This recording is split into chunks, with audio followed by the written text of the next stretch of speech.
welcome back to the Filmreelcast. This time it's another film from our vault.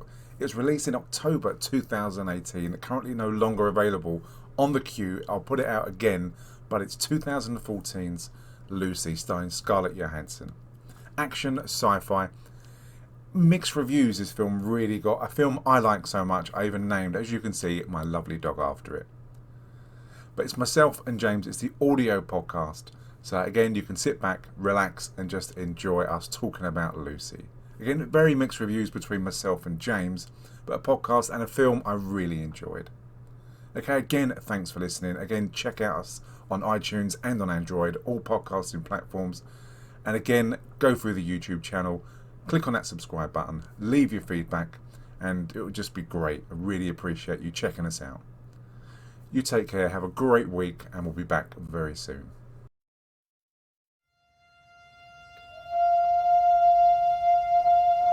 What happened? What did you do to my stomach? What's going on? We've merely slipped a little package into your lower tummy. And you're going to transport something very special to us. Somebody put a bag of drugs inside me. I need you to take it out. It's leaking. It is estimated most human beings only use 10% of their brain's capacity. Imagine if we could access 100%. Interesting things begin to happen. I have access to 28% of my cerebral capacity. I can feel every living thing. Since when did you start writing Chinese? What happens when she reaches 100%? I have no idea.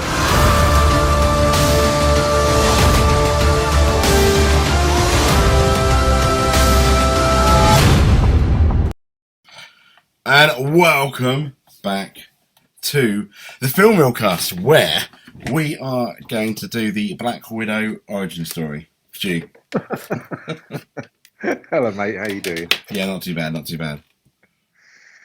Yeah, it's Lucy, 2014. It's another film in a row that we've done that you've never seen before. That, again, we haven't spoken about. So whatever your points of view will be, I'm gonna hear them for the first time. So yeah, it's gonna be intrigued with what you think of this film. But first of all, I posted it on Facebook and I posted it on Twitter as well. That I have seen the film of the year for me, which is A Star Is Born. So that film was just out of this world.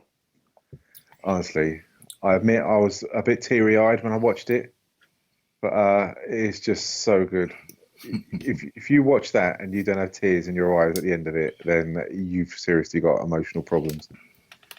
Because it's just so good. Pretty lucky that Graham's not here then, really, isn't it? Oh, exactly. I mean, the soundtrack's amazing. Lady Gaga is just fantastic, and Bradley Cooper's. He took a year out to learn to play the guitar to do that film, but it's just such an emotional film. Like either happy, sad, and you get so involved with the cast, the storyline, and it's just so good. I was totally blown away. I mean, I've seen it 3 times. It's just fantastic. So for me, I mean, Infinity War was great. Don't get me wrong, it was amazing. But this film, the way it sucks you in, your emotions, is so good. It's just, I can't recommend this film enough. I'd go and see it again. Honestly, it was that good. So yeah, A Star Is Born. The anticipation was 10 out of 10. The film was 10 out of 10. And afterwards, it was 10 out of 10. It's so good. So really? If you get a chance to see it, I'd definitely recommend A Star Is Born. It's so good. I mean, the only film I saw. There you go. I have not seen that. I saw Venom the other day. What did you think of that? I thought that was terrible. I liked it but then again, I went, I think, a good week and a half after you went, and the reviews were already in, so I was not expecting a masterpiece at that point, and because I wasn't expecting it to be great, I actually enjoyed it. I didn't think it was terrible. I thought it didn't take itself too seriously. It's not going to win any awards. It's not the best film of the year, but I didn't regret watching it. So yeah, I mean, Tom Hardy did what he had to do. I think you could tell he was really trying. I just thought the story was a letdown, and after maybe 45 minutes, I felt like the film was rushed. It was and quite wasn't short, enough wasn't explained. it really wasn't that long. I mean, the best thing about Venom, I thought, was the relationship between Eddie Brock and Venom. That was like the crux of the film. I thought the only thing I didn't like about the film was obviously the doctor guy, the main villain. Yeah. I just thought it was a bit tropey that he ended up having the other symbiote which Venom had to fight, and I just thought, oh, for God's sake, couldn't you think of anything else? So he was a really good villain in a way up until that point. I mean, I always say normally the best villains are like the ones that aren't as powerful as the hero. I mean, I find like the Joker, for example, Lex Luthor. In Daredevil, you've got Kingpin, who is very hard, but you never really quite see him on the same level as Daredevil. Funny enough, he is in a way, but he doesn't. He doesn't use his physicality really to try and win the day. It's other things he tries to use. And I thought, that's really good, and they kind of like ruined it. I felt by doing that kind of like tropey move. It may well be in the comics that happened. So, but I just felt a tiny bit let down by that. By that, which was the worst part of the film. I didn't dislike it. Did you watch it again? Would you go to the cinema and see it again? Probably not. But then again, I saw Charlie's Angels 4 times. Oh God! It's because I had a Drew Barrymore crush though. To be fair, like really badly, and obviously I couldn't date her. I couldn't stalk her. So the only thing I could do is watch Charlie's Angels. It's quite a sexual film in a way, isn't it? So they wear tight clothes and it's very sexual. So it is. But Stu, talking about angels, Scarlett Johansson. Yes, yeah. As I say, getting back to it, Lucy, 2014, written and directed by Luc Besson, produced by I imagine this is his missus, Virginie Besson, Scarlett Johansson, Morgan Freeman, and Choi Min-sik. This is the second film we've done reviewed with him in it. Do you know what the other one was?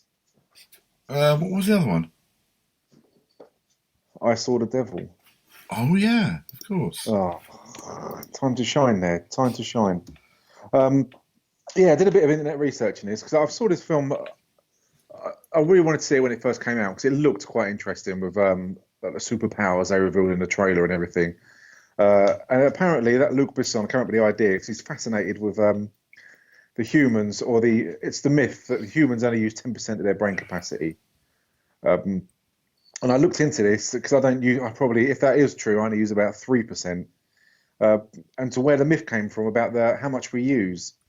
And apparently, this isn't me, obviously, because I'm not intelligent enough to know any of this, but in 1907, a book came out where a scientist, William James, argued that humans only use the mental resources in their brain, but he didn't specify percentage. Okay. And apparently, they reckon the myth came around because there was articles and everything that my dogs are fighting. What a time for them to fight! But there's our brain's made up of 10%. Neurons make up 10% of our brain cells. And they reckon that's where the 10% myth came from, that we only use up our brain, where in fact, even smiling and everything, we're using all of our brain to be able to do that. So it's a complete myth and a load of nonsense that we only use that much. But I learned something. I used about 11% of my brain trying to find that out. So wow, so that in itself. Absolutely, and so really, you're only a couple more percentage for having your own FaceTime on my very own screen. I could do. I need to press a button. So my dogs have been sleeping all day. Now Molly and Lucy decide, there you go, that today and now will be a brilliant time to have a bundle in the front room. It's because it's the 11%, G. The 11%. I think they've got that 2%. Lucy goes around the park and eats her own crap. She's probably got that 2%. Yeah.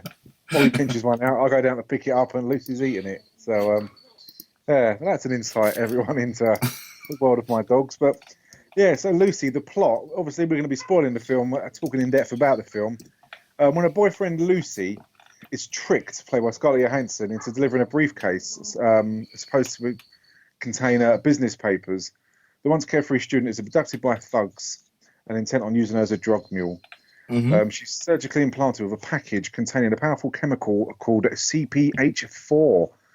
After being assaulted by one of the goons, it leaks and she has superpowers, including telekinesis and telepathy. She goes in pursuit of her captors, and she's helped by a neurologist, Morgan Freeman, who plays the character Professor Samuel Norman, who she hopes will be able to share her ability with.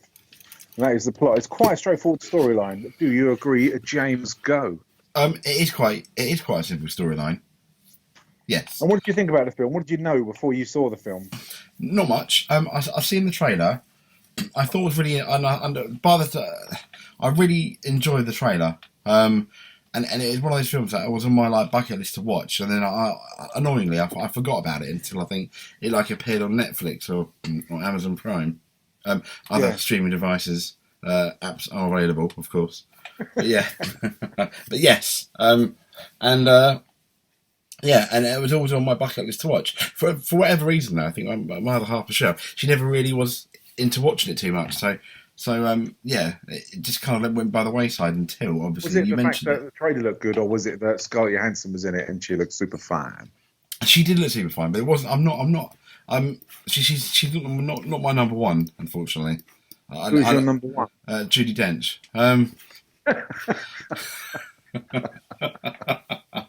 But yeah, that's understandable. Yeah. Yes. And I thought that the trailers made it look really, really, really interesting. But I think from what I remember about the trailer, the trailer almost made it out to be more of an action film than it really is when you looked at the trailer, and it's more of it has a fair amount of action in, but I wouldn't say that's what is the crux of the film. No, I agree. Yeah, the trailer. I watched the trailer the other day as well, and that clearly draws people in on the action side of things. With it's more the kind of the question of how is she doing this, and that's what sucks you into wanting to see the film. Yeah, that's what it did for me anyway. But I mean, I love Scarlett Johansson. She's just my number one. I think she's really, really nice. So, but yeah. So the film starts with her. She's allegedly a student in Taipei, Taiwan. Does she look like a student to you? She didn't to me. No, she doesn't. But she's meant to be 24. Yeah. How old is Scarlett Johansson? I don't know, to be honest. You don't know. I'm pretty sure. I'm fairly confident she's not 24. I don't have a problem with her being a student though. I mean, let's be honest. These days, anyone can be a student, can't they? Yeah, she doesn't come across as an idiot, does she? No. Well, she does to a certain extent because she's with her boyfriend Richard outside some kind of hotel, and he's talking about going to give some paperwork to a businessman. He's been really vague. He's clearly uncomfortable about doing it, and he says he's getting £1,000 and they'll split £500 each, which is absolutely nothing. And Richard himself looks like a complete tit, doesn't he? He does, and you've kind of got like the flashbacks of their day together or their previous week together, and wankered. Yeah, and he is a bit of a dick. And interestingly, Scarlett Johansson doesn't come across initially as the brightest of people. At the beginning of the film, he's definitely punching above his weight, and she's kind of like almost naive. / you almost get the sign that she's a bit of a party girl, likes to pop the pills potentially. And she doesn't come across as really your typical heroine, and she doesn't really appear to have too much going for her when you see her with this guy as well. I mean, ultimately, I think when he kind of like screws her about with this random package she's got in the thing, you do feel kind of sorry for her, and you do think, oh, you do feel he's a bit of a dick. Because he handcuffs her without her knowing to the package, and she's got no choice but to take it in there. And she said, "Well, what's in it? It's papers for a businessman, and all you need to do is go to the desk, say my name, give it to him, and that's it." And she's clearly uncomfortable. But what I love about this scene is that when she obviously goes in there and she looks really out of place. It's a really smart hotel. She speaks to a receptionist. and Court says, "I'm here to see what is it? I'm here to see Mr. Yang or whatever she says."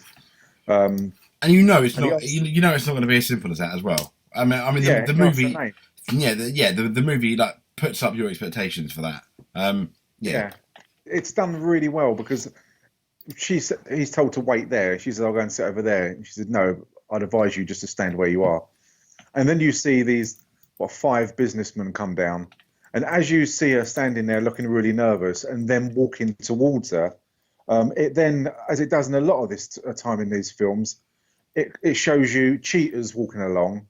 And then it flicks over to like a gazelle or a springbok who's the prey, and as they get closer they show the prey and it get being caught, and it's just reflecting that the baddies are obviously clearly really bad and they're the cheetahs and she's the easy prey, and it shows you the cheetah catching the gazelle and as soon as they've got their hands on her, and it's absolutely brilliant the way it's done that, because it just paints a picture without really saying anything, and they kidnap her and put her in the lift.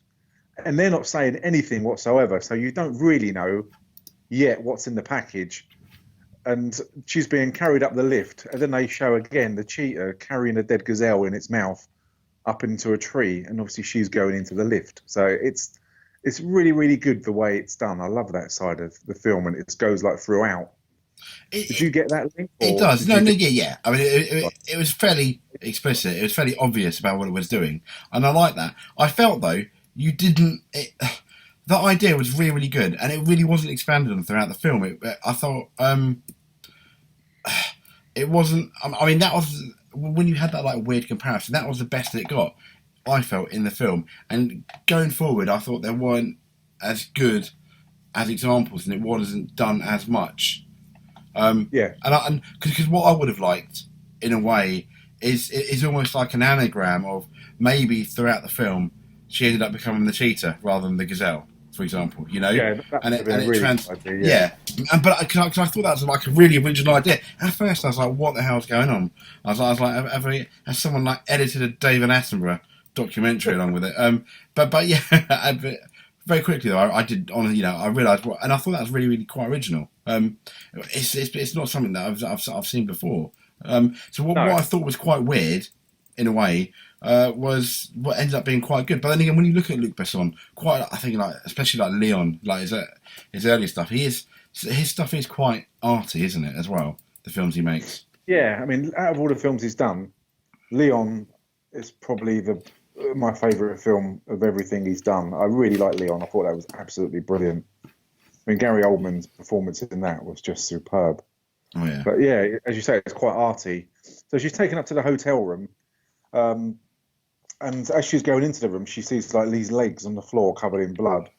And then she sat down, and then Chow Min-sik, Mr. Yang, comes out covered in claret with these kind of safety goggles on, which are also covered in blood. And she's trying to explain what's going on. But I just love the expression of, "This is just wasting my time. I couldn't give a shit." And he clearly doesn't understand what she's saying, and then he gets a translator on the phone. I thought that was brilliant. I thought that was really, really brilliant. Yeah, and she wants the code for the suitcase, and it's really, really good because again, you're sitting there thinking, "Well, what the fuck is in this suitcase?" And when he's given a code to unlock it, and everyone kind of gets out of the room apart from the henchman who's standing behind like these massive plastic shields. So if there's an explosion, that they'll be all right. And she's left there, handcuffed to the suitcase, thinking, "What the fuck is going on? What am I going to discover?" It's really, really good tension. You feel so sorry for her. She's either going to die and not open the suitcase, and he's basically telling her by the door, smoking a fag, just hurry up and get on with it. He's got no kind of he doesn't place any humans kind of above himself or even parallel with himself, does he? He's got no regard for life. Yeah, he is an a-hole. Throughout the whole film, yeah, absolutely. He just doesn't really care. He's very, very arrogant. He thinks he's above everyone else. He's quite. He's like your typical almost gangster boss who almost a bit like the Raid, if you will. Doesn't care who he kills. Ultimately, does he? He's number one. He's quite a nasty piece of work. The movie establishes that very quickly. Yeah, so she opens a case and he asks what's in it, and there's those blue pills. Then, to everyone's relief, she comes back in, and they kind of open the one of the bags, and they get this complete smackhead to go and sit in front of her, and he's clearly a user by his teeth, and he's just a waster, and he inhales some of the blue kind of powder, and they're waiting for a reaction from him, and he just sits there laughing. And then all the henchmen start laughing, and then Mr. Yang just shoots him in the head. As you do. Or one of and it's just, again, it just shows you what he's like, and still wondering, what are these pills? I mean, how come in the trailer she's got all these superpowers, and this guy just looks off his nut completely? And again, it doesn't give a lot away of what's actually going to happen, but you kind of see what the CPH4 can do slightly. That it's obviously an addictive or hallucinogenic drug, and that's what it is, isn't it? It's meant to be marketed for the West and exported out. And they explain it that it's a synthetic drug based on I think a period something that women produce during their pregnancy, which I thought was a nice touch. I mean, I don't know whether that's the case in real life, but I thought that was quite good. Apparently, it is. I had a look, and it actually is that that is the drug that pregnant women produce, which is obviously in smaller quantities. But I just thought they've done their research. They actually use that. Yeah. So she's obviously fucked now, properly fucked. So what they say to her is basically, you're going to stay here, you're not going to go anywhere. She thinks that she can go now. And she's punched in the face. After she wakes up. Did she say, I forgot what she said. Did she say she wanted a job or she didn't want a job? She didn't. No, that's it. I thought, because when I watched it the first time, I was like, oh, she said she didn't, and then I thought, oh, she said she did. They basically offered her the job. The alternative is to die now or take the job, and she I think she reluctantly agrees to taking it in the end. But the look on her face, I think, she doesn't want to take it. But I just wonder, because when she wakes up, she's got obviously stitches in her side and bandages around her. Did you, having not seen the film, when I first watched it, I thought that they were trafficking organs. What did you think? No, I figured the minute they took the drugs out, then again I had watched the trailer as well, which gives you could argue maybe gives a bit too much away about the plot. I don't know, but I knew it was she was going to be trafficking the drugs. It was this unique way of trafficking those drugs when, like, she'll go past the airports and stuff. Obviously you're not going to search inside someone's body like that, other than like the obvious cavities. Because I didn't know whether they cut one of her lungs out, and if she didn't do it, they were going to say they were going to give her a lung back, or they were just trafficking lungs or organs. I really wasn't too sure, but I think if you hadn't watched the trailer, you could have come to that conclusion. Definitely. Or maybe it's only used 3% of my brain, but I thought that. I don't know. So she's forced into a room, and then you get introduced to another character, which I like. This character, he's fucking horrible, but he's funny. The Limey, who's basically a gangster equivalent of a travel agent, and she's joined in the room with, I think, 4 other men. I think there's 4 or 5 other people, and you soon work out that they're going to be trafficked to different places all around Europe, kind of like Rome, Paris, I think it's Milan, something like that. But they're all going over Europe, and they've all got drugs inside them. And they're told that don't alert any of the police or the customs, because we know where your families live, and predominantly your families will be executed, including your second cousins. I like that. Yeah, and the way that the Limey explains it, he's really polite, he's really nice, and he's a complete opposite of what everyone else is like who's a baddie in the room. I mean, I thought he was quite funny. Yeah, and it's disappointing we don't get more of him in the film. Yeah, because he was just different, really. I didn't expect that. So they're told to go around Europe, and once they arrive at their destination at the airports, they're going to be met by other parts of this gang, where the drugs will be taken out and they'll be paid their money and they can get on their merry way. Do you think that would have happened, or do you think they've been executed? Executed. Yeah, I think they would have had the drugs taken out of them, and they would have probably died during the operation. But Yeah, because they didn't have to be so careful on getting the drugs out of them once they got to their location, really, did they? When you think about it. Yeah. So Lucy's taken captor, and I don't know why she's separated, because whether you don't see the others, whether they're kept locked up in a room or not, but she's locked up in this chair. Was she the only girl as well? I think she was. She was the only girl, yeah. But that was almost. Guys? I think, yeah, her boyfriend who got shot, obviously, and is dead. I thought she basically replaced him. So ultimately, it probably was meant to be all guys, but because obviously he kind of like messed it up, potentially. That's why. But do you think he knew that this was going to be the case, that they'd be used as a mule, and that's why he told her to do it? Because that wasn't explained, was it? No, I don't think it. No, that didn't affect my enjoyment of the film. I don't think it needed to be explained for me anyway. I was quite happy because how would he have known that anyway? I mean, that's quite a plausible. I don't think it was really like a plot hole or anything like that. Yeah. I mean, why would they want to tell him? Because he's a nothing. When you see what an a-hole the boss is, it's like no way. He's not going to tell anyone, is he? He's going to screw you. Yeah. Yeah, no, I just wondered. I mean, I like to know these things. I need it explained to me because I'm a divvy. But so while Lucy's being held captive, she's obviously still looking incredibly hot. And one of the captors tries it on with her, and she shuns him away. And due to this, she's kicked repeatedly in the stomach. And that's when the story really starts going, and it focuses on what's about to happen through the film. And the drugs leak out in her, and you kind of see it as if several fireworks go off inside her body, and her neutrons become kind of better, and just her whole capacity. She's switched on. Her eyes turn bright blue, which is the color of the CPH4. And she was suddenly, from being a victim, she's very calm and she's very self-aware of the whole situation, and she's not panicking at all, is she? Yeah, I did feel, in a way, for me, that happened a bit too quickly. I mean, I thought a gradual thing would have been nicer. Having said that, though, the film's only 89 minutes, so ultimately, other than making it, I thought it was a very good length.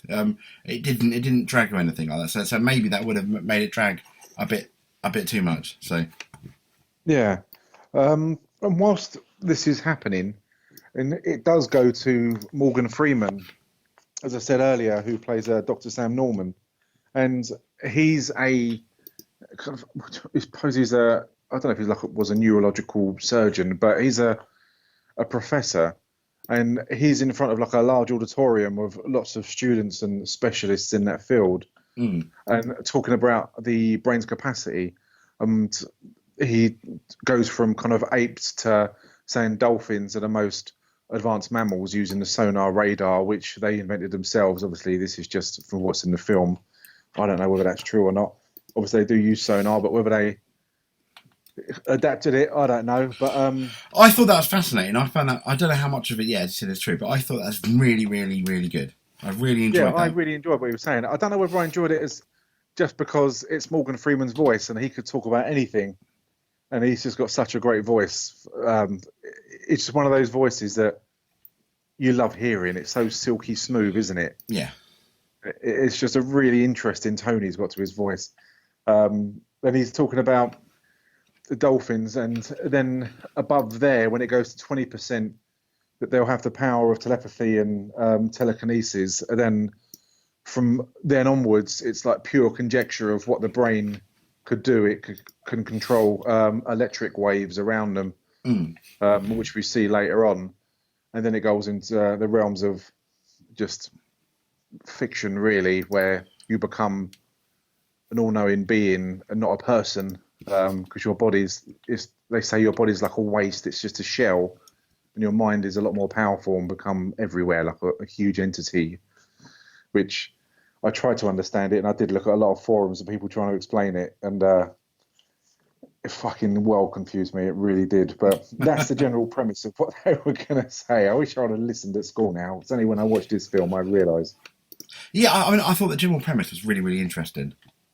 Yeah, I loved it because it's an untested source, obviously, that you can just go into pure science fiction and do what you want. And it definitely did. This film definitely did go full science fiction. And if it's done well, it's really entertaining to watch. I personally, I think the way this film progresses is really, really good because she's obviously assaulted and the drug leaks into her body, which gives her telekinesis. And when the captor comes in to try and get her again, he's basically, I think he's going to rape her. That's what he's going to do. So he takes his belt off. Well, she even like, I wouldn't say invites it, but basically she does the whole open my legs, come here. And you thought, okay, well, she's not going to let that happen, is she? And you kind of like know, at that point, you got a feeling that he's in more danger than she is. Yeah, and the look on her face.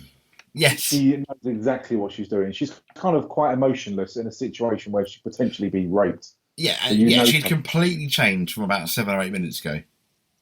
Yeah. But that's too quick for you, you say?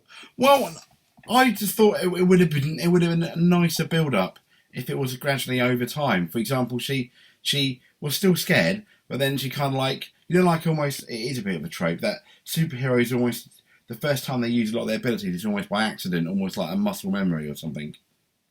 Yeah, she's completely emotionless. Yeah, and I would almost prefer it like that, and like you would have like a gradual thing, but that's just like more of like a niggling point rather than anything else.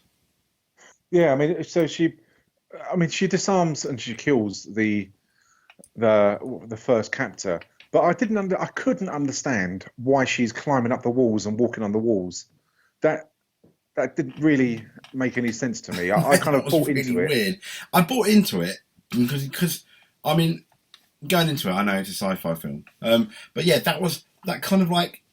Even in this current universe that they're giving you, it became really difficult to suspend my disbelief because I was like, okay, how the hell is she doing it? Initially, I thought, she's on the floor, but then I realised that I very quickly realised, that was the lights she was lying next to. Yeah, and it was, that was a bit strange, weird. It was. Yeah. So she escapes. She walks into the kitchen and she kills 5 more captors instantly. You get the impression that she's never fired a gun before to walk into a kitchen, and again, emotionless, she just kills 5 of them straight away, then sits down and eats their food, then walks up to a taxi driver and says, which one of you speaks English? And one of them just ignores her, so she shoots him. Yep. And then the other one takes her where she wants. So she goes to the Tri-Service General Hospital, and you don't really, or I didn't really know why. It's not explained why she wants to go to a hospital. But she's walking around with a gun in her hand, and no one's actually paying any attention to her, which is worrying, whether that's a normal thing in Taiwan. Yeah, I mean, she wasn't really hiding the fact that she had a gun, but it was a bit... Yeah, it was a bit bizarre. Funny. So there's a guy who's having surgery. She walks in there, and she looks at the charts, and I think he's got a brain tumour and that he's going to die. She can instantly, through her new powers, look at what's going on. And know he's not going to live, and I think she shoots him and just throws him off the table. Is that right? She does, but how does she know that? I mean, how does she suddenly get this intelligence? Where did she get it from? Well, it's a CPH4. It's making her super intelligent, isn't it? Okay, but how did she suddenly acquire that knowledge that she didn't before? That's what I found a tiny bit difficult. Yeah, it's not explained why, and I would have liked her to be able to talk to herself while she's doing that, and to get a general understanding of how it's accelerated so fast that she could read a medical chart. But it was the only thing I could think of is when Morgan Freeman was going on about when we use like 20% of our brain stuff, we have an understanding and can control our body more. For like he asked her later on, can you control your metabolism and stuff? And I guess the only thing. I can explain it away in my head, which the film maybe didn't make it obvious, was the fact that she's got so much knowledge of her own body at that point, simply by looking at an X-ray, etc. She can understand other people's body because she's got so much knowledge of hers and realise, and then put 2 and 2 together what's going on, I guess. Yeah, I think you're spot on, to be honest, because I didn't even think about that, but yeah, I think you're right, because when she's on the table and she tells the doctor that she's got CPH4 inside her, And he says, you need an anaesthetic. She says, I don't need it, because she can control her own pain threshold in her body. Yeah. And she makes a phone call to her mum while she's being operated on and talks to the doctor. So, yeah, that matches in with what you were saying. I think that she just is so self-aware, probably, of how the body works now, and can make that diagnosis on their behalf. Yeah. Yeah, no, definitely. Well done, James. Didn't even think about that. So you did watch the film.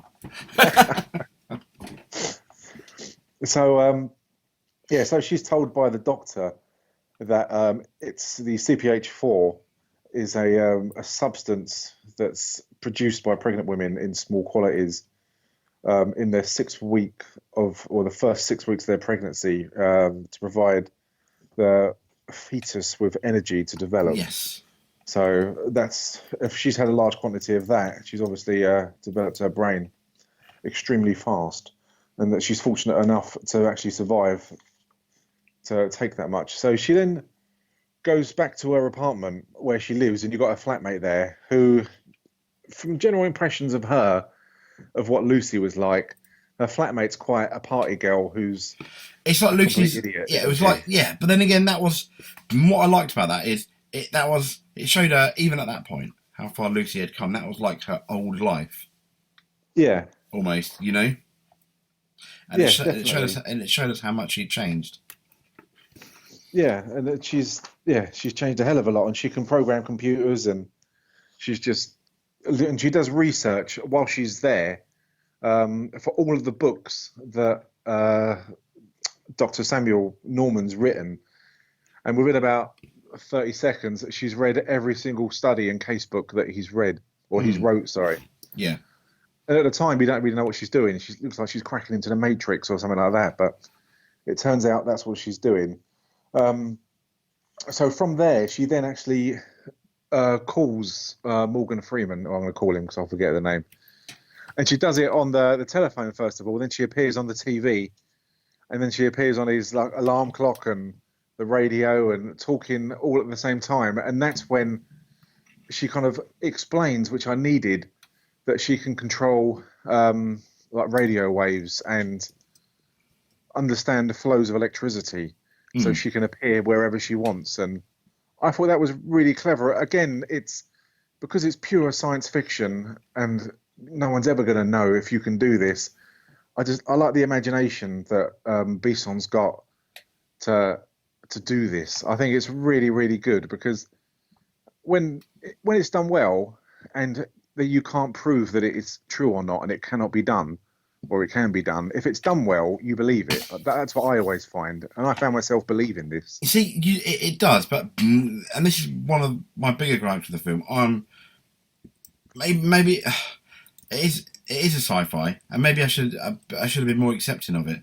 But I felt that throughout the film, it got almost to the point of I don't want to say ridiculous, but I personally found it harder and harder to believe as the film went on, and I really blame, and I will get into it. And for me, it was literally the last 9 or 10 minutes that I thought, okay, and we were getting into, as you mentioned it before, we're getting into the realms of the Matrix almost. Yeah. In at that point, but that's obviously like towards the end. Yeah, I mean, Lucy then goes back to the hotel, Mr. Yang's hotel, and kills all of his bodyguards. And Yang's there getting a tattoo done by somebody who looks like Amy Winehouse. And I don't understand why. I mean, what she does is she reads his mind and uses her abilities to be able to. And I still can't quite work out how she does it. But it kind of plays back to where each individual who's a drug mule is then given a plane ticket. And it plays back as if she's in the room looking at the tickets from different angles to see the different airports that she goes to. And it's as if she's seeing it from someone else's eyes. And I don't quite understand that point of view. It doesn't make sense, does it? No. To me, it didn't. No, that did make sense, and I think you hit the nail on the head there. If they'd done it from her point of view, at which point, a bit like you and I, like you almost like can rewind of what you saw and zoom in and to stuff and things, almost, you know? So you have like almost this, you're taking the idea of a photographic memory to the next level. I think that would have been a lot more accepting. And you would have gone, oh, okay, that makes sense. She can basically completely remember everything she actually saw, which I thought was interesting. If it was from Yang's point of view of when he bought the tickets or when he had the tickets on his desk, that would make more sense. But absolutely, to see it from the eyes of certain people, you just don't know. But I don't know why she doesn't kill him after that. She killed all his henchmen, but why didn't she kill Yang? She just stabbed him through both hands with knives and leaves him there. That didn't make any sense whatsoever. There was no reason for her not to kill him. No, other than the only reason for her was the convenient for the plot, almost, and the asterisk. And that's where I felt the Limey, the English guy, should have come in more and should have maybe been like the big bad guy, really, in the end. Reveal, ha ha ha, I'm the mastermind. He kind of like, because he came across as almost your James Bond type villain, didn't he? Rather than obviously the stereotypical gangster. Yeah. So from there, she decides to contact Pierre Del Rio, who's a detective over in Paris, and she warns him that there's drugs coming over to Paris and these other airports, and that to make police aware. And he thinks it's a hoax call. And again, all I can think that she says, well, how do you know, or how do I know this is true? And she talks about the red pen on his desk. And there is a red pen, and he's quite freaked out, as in, how does someone know this? But I've no idea how she know that. I've no idea how she know that. But she can see it through his. She's advanced that much that she can see what he sees. Maybe. I mean, that. Yeah. I tell you what. If it explained it that way, that'd have been really brilliant. I think, because I thought that was a really, really good touch, and I think a lot of this film, I think, would have improved more if it would have been able to explain how she can do that or why she can do that. It didn't have to. Maybe a bit better. That's what I needed. Yeah, because I don't know whether she sees it through his TV monitor but it would have been nice if she would have said, "Well, how do you know?" Or he would have said, "How do you know that?" That she would have turned around and said, "Well, I can do this," and then you thought, "Oh, fuck me, that's really, really clever." But the fact it's not explained, you have to accept it, but there's no explaining it, and that kind of puzzles me. It annoys me. I like an explanation. If they're going to do something which is way out, it needs an explanation for me anyway. But she rides on she takes a plane journey over to Paris, and while she's on the plane, or before she gets on there, she changes from blonde to dark-haired and her whole appearance, and she can do that through. I understand that she can change her body. She's got power over her mind has, and she can change her appearance. And so she does that, which is fine. Again, I love the idea that you can change how you look. You're that powerful enough that you can change the whole genetics and DNA makeup of what you look like. That was absolutely fine. While she's on the plane, a stewardess asks if she wants a glass of champagne, and her whole body fucks up and freaks out, and her whole genetics, she turns into like Quasimodo's ugly sister. I thought that was really weird, and it wasn't explained well in terms of like, oh, she has to have this drug, otherwise she ends up like this. It was her body rejecting the champagne. That's what I presume. Oh, that's all right then. Having looked on the internet, that her body was so powerful that it doesn't need substance to keep going. It just needs more of that CPH4. Okay. When it's given the champagne, it rejects it. That's just from internet research that I've looked on different forums, because again, it wasn't explained. No. Why she turns into kind of particles, doesn't she, in front of everyone?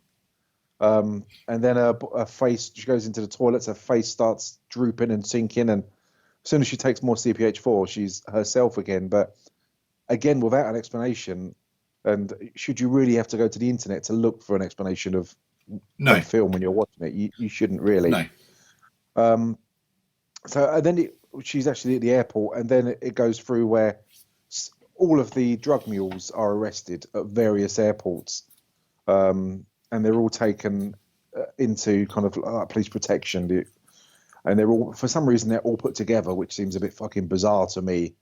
And this is under the eyes of like the Yakuza or the gang, whoever it is, who realise that somehow they've all been fucked over, and and that they're not going to get any of their drugs.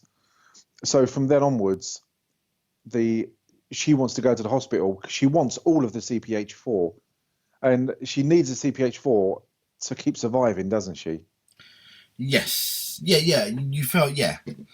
She does. And then, and ultimately, she ends up going to Paris, doesn't she? Obviously, that's where she's going, because she said to Morgan Freeman's character, "I'll see you in 12 hours." Yeah, and it's really weird because a lot happens whilst they're at the. I think it's whilst they're at the hospital.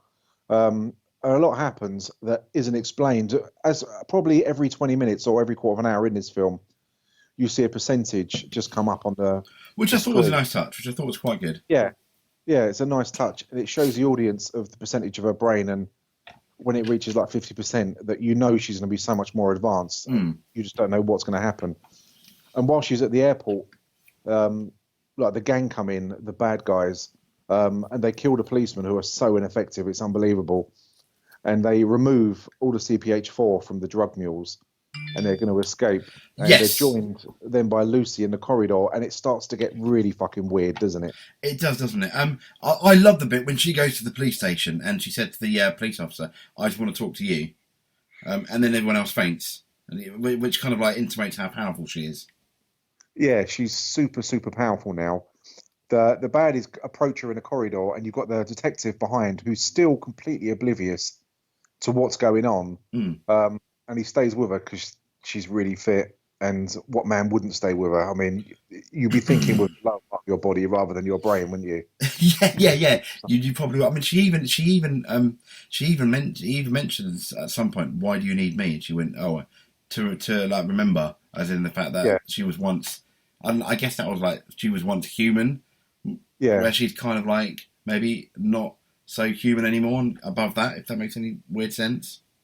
Yeah, that's why I think that she wants to be with a good person who is trying to do the right thing, where she's emotionless and is just so focused on the CPH4 now. But she's approached by all the baddies and they shoot her, and you really do get a Matrix callback where the bullets are frozen in the air, and all of the baddies are lifted in the air. They're not killed; they're just held suspended in the air in the corridor in front of the detective, who really has got a what the fuck look on his face. And I really like this because it's just so fucking out. It's so out of the blue, isn't it? It's not explained. You're not prepared that she's going to do this.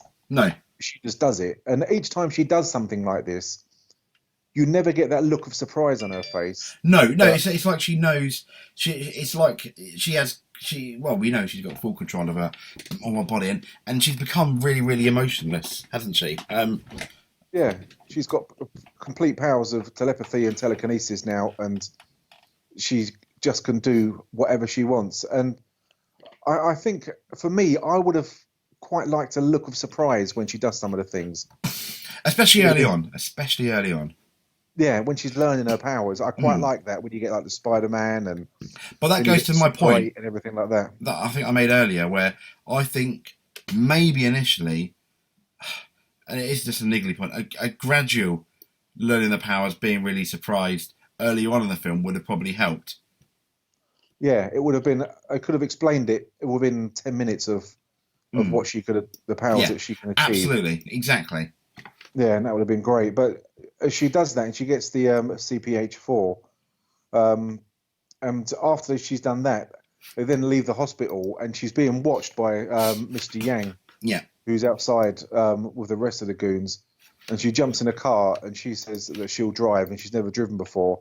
But she drives almost by using the force, doesn't she? Yeah, basically, she can drive perfectly. And that I accepted, funny enough, a lot more than the other stuff straight away. Yeah, she's got full control over traffic lights. She just controls bridges. She controls everything. And it's a really, really good car chase. I thought it was great. What did you think? Yeah, I liked it. I thought it was really good. I didn't have a problem with that at all. And I kind of accepted the fact that she's so good. Emotionless while she's doing that. Yeah, she can like almost calculate all the gaps and stuff, and kind of like almost predict potentially what the other people are going to do. And I was like, I was absolutely fine with that. Yeah, and while she's doing that, you then see Professor Norman with his colleagues in Paris, and a lot of this is obviously shot in Paris just because of Luc Besson, who wanted to do a science fiction which was filmed in Paris. Yeah. He's along with his colleagues setting up lots of kind of apparatus and everything like that for Lucy's arrival. And he, a man of his caliber, and he's obviously a very intelligent person, that he doesn't quite know what to expect when Lucy arrives. He's seen her on a screen and he's spoken to her, but he only admits, even when he was doing his talk to all the other people, that it's pure conjecture with regards to what the brain can do and what abilities other people will have. So he just clearly doesn't know what's going to happen when she arrives. No, and she obviously, and then I like it when she does. Where are you? Oh, I'm right here, and then she walks to the door, which I thought was quite nice. Yeah, touch. And she's followed by all of the like the gang who arrive about 5 minutes beforehand. But it's probably when she arrives to meet Morgan Freeman is when the film really gets fucking crazy. It really goes into the mind of Luc Besson of what he believes a kind of superior being is, and because they start off with Lucy was the name of the first ape, the first kind of mammal on the planet. That's where it comes from, and you do get at the start of the film an ape drinking in like the jungle, and that is Lucy apparently. So it's really, really weird that she turns up in a professor's lab, and she tells the scientists, and I really had to listen and watch this a few times of what the point was that she was trying to make. And she tells scientists that the time is only a true measure of human life and existence. And she tries to explain that through a diagram, which I needed, of a car traveling down the road. And it's purely that everything humans do, they measure it by time. Yes. And when you're such a superior being, there is no such thing as time, because you're everywhere and you can control time and matter. So you don't have to wait, and there isn't any time. It is, You are kind of time, aren't you, in a way? Yeah, you definitely need to watch it twice to get that bit. It is really, really bizarre. And it is really, really confusing. And it's just reminded me of in The Matrix when they meet the gatekeeper at the end. Oh God, that was that was. I've watched that so many times, and I fucking do not understand a single thing they talk about. No, but let's. I mean, The Matrix. Yeah, that's the Matrix trilogy is another story entirely. First one's awesome. The sequels are very average, I thought, but there we go. Yeah. So her body starts to change into like a black substance. And I thought this was like this is the nanites. point. The film kind of lost me there. I was like, what the hell is going on? I didn't quite get it. Really, really bizarre. And it starts like from her arms. It's kind of like tree trunks going out, and it starts spreading over the computers and other objects in the lab. And she transforms into like an unconventional shaped like computer, doesn't she? A weird large computer that contains all of her knowledge that she's learned from when she's gone up to, because at the moment she's on 99%, and she loses the human form, and she's got all the enhanced knowledge of the universe from when it began. And you see her when she's sitting in this chair that she now has the ability to physically travel through time, to go back from when like the war for the dinosaurs to when life began. Yeah. And she can travel through time. She's that powerful now, and it's not that she's seeing what's happened back then. She actually is a physical presence back then, which is really weird. Yes, it is. Yeah, it's fucking strange. So she eventually reaches the oldest discovered ancestor, which is Lucy. Yeah, which I thought was a nice point, because the film, I didn't quite, almost, well, it didn't begin there, so to speak, but that was near the beginning, wasn't it? That was at the beginning, that scene with the ape. Yeah, it goes back to the beginning of the film, doesn't it? She touches fingers with her, and then goes back further and witnesses the Big Bang from when Earth began.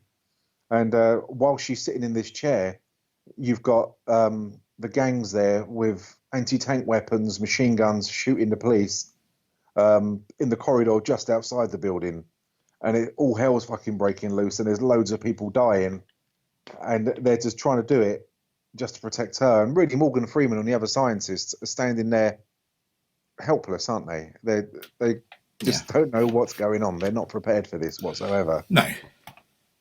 It's a fucking really, really weird ending. And she reaches 100% of her cerebral capacity. And then disappears. Yeah. And she disappears within the space-time continuum. And she just vanishes, where she explains that she's connected to everything in existence. And there is no time whatsoever. And she's just left there with a pair of lovely shoes. And then Yang walks in, and Del Rio enters and shoots him and kills him. Yeah. And he asks, Professor Norman takes like a USB flash drive from her that she turns into, which contains all the knowledge of the universe, which I quite like that. I thought that was really good, to be honest. I thought it was quite. At that point, I was just like, "What? Don't know really what the hell's going on. How does she make that USB? How she can make plastic? How can she make actual items from skin? It's impossible." That's what I was going on in my head. It was really, I have to admit, it was an ending of a film which does not really make. It only makes sense of what's happening at the very last second when she becomes a USB stick. That made sense. That did make sense. It made sense, and that she's become a USB stick. The leading up to the how and why, I was really scratching my head. Thinking about it, even when I listen to you say, it makes sense when she becomes a USB stick. It's fucking ridiculous in itself. It is, and for me, the ending was, I think, the one of the worst parts of the film. Because I was just like, what? Really, really bizarre. But then again, it was kind of like leading up to that. Should I be surprised? Yeah. I don't know. But because she disappears, and then Del Rio asks the Professor, like, where is she? And he gets a text message saying, I am everywhere. And that is it. And it says, life was given to us billions of years ago. And now you know what to do with it. And then the film ends. But I think the fact that we've just had a conversation that she becomes a USB stick is fucking ridiculous. It is. I mean, now we finished. I mean, now we've got to the end. I thought it was a really, really interesting concept, a really exciting concept. And I thought it had it been maybe done differently, the concept I think would have potentially, for me, been much more interesting. And you could have gone to completely different places with this film, but. Instead of going moderate sci-fi, it definitely went full sci-fi. Let's say. Yeah. Well, I looked on again of the explanation of the end of it, and it says at this point, again, I'm just reading what I found. At this point, her brain can restructure all the cells in her body to transform into some computer. Then it says, after all, the computer has been designed based on human brain. Lucy is hard at work collating at all her understanding into readable medium, a medium that can be plugged into a USB port, which is the only interface that can be used by humans, and that's why she changes into that. That I suppose if she was somewhere else, that she transform into something else. But it's a really weird ending, and the whole film keeps me entertained. It's quite a fast-paced film, and when she has the special powers and the fact that it kind of ticks up, it's a race against time throughout. And the end of the film is so fucking strange that it leaves you looking at your partner or your friend, whoever you watched it with, saying, "What the fuck was that?" Yeah, I mean, I the second time I watched it with my mum. And she didn't dislike it, but she was like, "Well, that's a bit strange." Neither of us regretted watching it. I didn't regret watching it again. But yeah, it was really, really weird. It's like going on a brilliant roller coaster ride, and all the way through you're thinking this is fucking amazing, and then the very last loop or very last thing that it's meant to do is a bit of a letdown, and you kind of think, well, that was good, but yeah, the ending just ruined a lot of the ride for me. And I kind of watching it again and again, I felt the same about this because it was just such a shame because I really do like this film, and I just think there's not enough explanation into what happens at the end unless you're like a neurologist or that you've studied this and you agree with what Besson says and you're in his mind, because it doesn't make any sense whatsoever. No. I don't want to have to do internet research into understanding several parts of this film and what the ending's about. No, I think sometimes you shouldn't really have to. I mean, then again, you get endings like that are quite open ended in films that you look for. This really wasn't an open ended ending. This was full weird. They end in a number 2 of this. Well, this is the thing. Yeah, I've seen that on Scarlett Johansson's IMDb, like the list. It's a bit like, for example, you know where The Matrix ended and Neo was really, really powerful, and you were like, well, where is this going to go? I mean, The Matrix was, if there wasn't a Matrix sequel, I think we'd have wanted one, but in hindsight, we really didn't need one. You know what I mean? And I feel the same about this film. Yeah, it doesn't need a sequel. You know where it's going to go, and it's been explained that telekinesis, the telepathy, what the person's going to turn into. But a sequel, it will just crash and burn. It will not be any good, and it's certainly something that, if it was a cinematic release, that I wouldn't rush to watch. No, I don't know where this can go, but I think Besson's had so many fucking failures since making this film that they really do need the money, and I think he's trying to wire into something that was a success, hoping it will be again, just to generate money, because this did make millions and millions, this film. It was very profitable for the low budget. Yeah, it did. I think it was really good. I think the idea, the premise of the film was better than the film itself, I felt, ultimately. Yeah.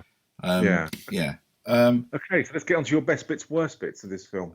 Best bit was the idea, the premise, I think. I thought was really, really interesting. And the worst bit was probably from about 3/4 of the way, it just got a bit too weird in the implementation of this idea and the premise. Kind of like I felt really, really let down by it. Particularly the ending was strange. I mean, out of 5, I'd give it a 3. I really enjoyed it. I don't regret watching it. Would I watch it again in a couple of years? I probably wouldn't have a problem watching it again on my own accord. Scarlett Johansson was really good, from like the ditzy little, typical blonde to the like emotionless person at the end. But I think because she was so emotionless, I think it was quite important. For example, we had her sort of relationship with the cop, which wasn't really done that much. But then we kind of like maybe needed to spend more time with them together. So we saw her abilities through his eyes. Like he should have been like us, amazed at her abilities. Because at that point, it was really, really hard to relate to her, where we did at the beginning. So 3 out of 5 for me. It's you. Yeah, I think I really enjoyed this film, and I will watch it again probably in a couple of weeks' time, because I just really like it. But the worst bit is the end of it. Once the car chase is over, once she meets Morgan Freeman, and she's up to kind of 99%, that bit just doesn't make any sense to me. And it is enjoyable, but I like to know what's going on to get a full understanding of what's happening. I clearly didn't get that.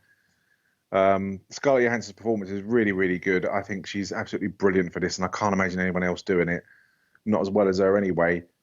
But the best bits, I just think I love the concept of it. Like yourself, I think it's absolutely fascinating because it's just unknown. And I like the way it's done. It needed more explanation into what she was doing, like I said earlier, with regards to trying out what she was doing.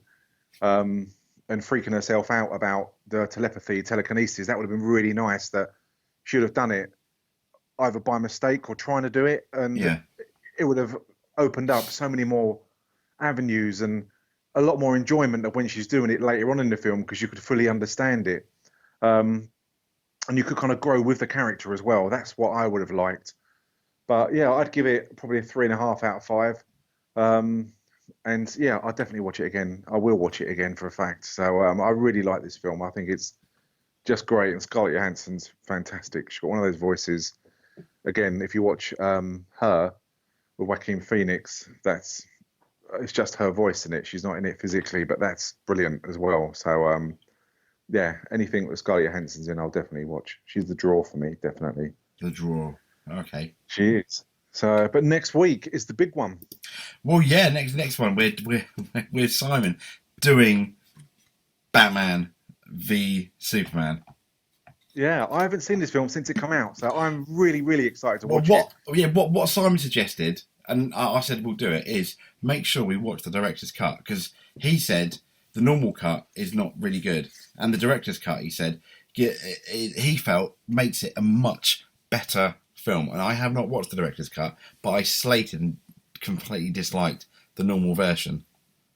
Yeah, definitely. It'd be really interesting to hear everyone's points of views. As I say, I've only watched it once, and I wasn't really impressed, but it may change over a second viewing if the director's cut is that good. Yeah. Really he said everyone's point of view. Because he said he was reading articles and stuff about how the director or whatever wasn't really allowed to show all the the whole film or his whole vision, and it really changes the film. He said. I'm definitely up for that. It'd be great. It will. So that'll be next week with Simon as our special guest on the show. So that'll be absolutely great. Looking forward to it. Well, and after that, we can choose a film of your choice that possibly I haven't seen before, then I can slate it. I've already chosen. I don't think we've done it. But there's a reason for it, because I imagine it's halfway through October. I'm not going to be tropey and choose a horror film. Right. I am going to do a film though, based around a kind of like holiday in England. Yeah. November the 5th. Yeah. Do you know what film I'm choosing? If I said to you, V for Vendetta, is it? Yes. Oh God. Don't you like that film? I fucking hate that film. Well, maybe I'll choose another one. No, we'll watch it. We'll do it. It's good when you get two different points of view. So it is. Well, yeah.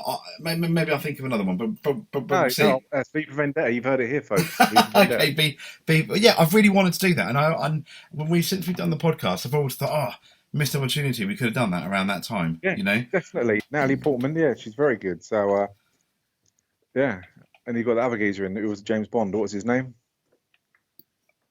James Bond. You've got the guy from The Matrix in it. Oh, is Timothy Dalton not in it? No, I don't think he is. I think there's something else in. I don't know. You've got the guy from Aliens in it. Alien, sorry, who dies with the alien. Oh, right. Famous actor. Maybe I'm thinking something else. Yeah, it's got quite a few good people in. I'm up for that. It's going to be good fun. Comic book story. Yeah. Quite political as well. Quite left wing. Yes, it is left wing with a very right wing way of doing things, I guess you could say. But yeah. Okay. But anyway, the important thing, Batman v Superman is next. Definitely. Well, it's been great again, and I hope everyone's enjoyed listening to it. Again, back episodes on iTunes and Android. You can listen to over 100 podcasts of us rambling and taking the piss out of each other. I still recommend The Wrestler, which is about probably episode 30, 35, something like that. Yeah, there's so many good films, isn't it, we've done? There is indeed. First few Star Wars films we've done. You've got The Dark Knight, you've got The Iron Man.